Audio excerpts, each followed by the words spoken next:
And US climate envoy John Kerry warned of more disruption and destruction to the world than occurs in certain wars as a consequence of climate crisis. He said tackling disasters would need further mobilization and deployment, which would threaten readiness and response times and possibly even threaten deterrence. Kerry said that the world was not yet deploying renewable energy to shift out of an unabated coal and fossil fuel burning, despite plenty of chatter.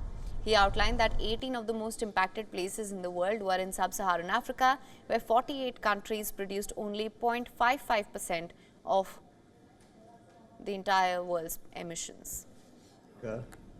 You have 48 nation states that produce 0.55% of all the emissions of the world.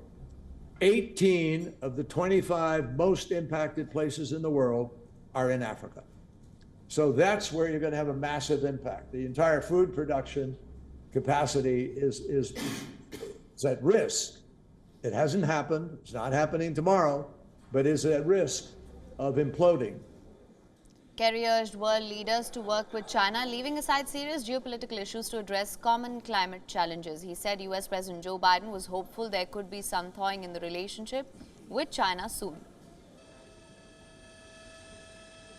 So China, even as it is building new coal plants, is also deploying more renewable capacity than any other country in the world.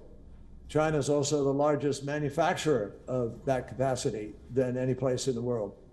And so that's why China looms so large on both sides of this, because we do need China to be at the table and working in a cooperative way with us. And we need to work cooperatively with China. Remember, renewable energy is energy produced from sources like the sun and wind that are naturally replenished and do not run out. Renewable energy can be used for electricity generation, space and water heating, and cooling and transportation. Non-renewable energy, in contrast, comes from finite sources that could get used up, such as fossil fuels like coal and oil. WION is now available in your country. Download the app now. Get all the news on the move.